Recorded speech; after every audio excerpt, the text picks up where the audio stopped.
All right, so now I'm going to use this to light. I'm sorry. Trying to light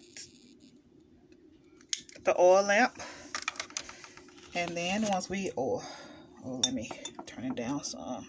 Well, okay.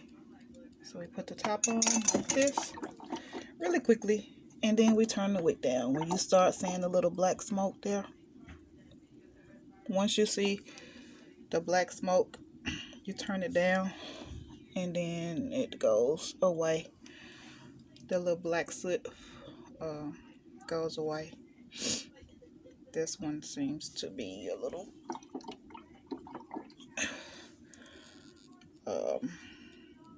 dark right there, so I'll wash that off after the video is over. But this is the lighting of the lamp. I did it, Leadfarmer. I have an oil lamp that can be used as a heat source, a cooking source, and a light source. Aren't you proud of me?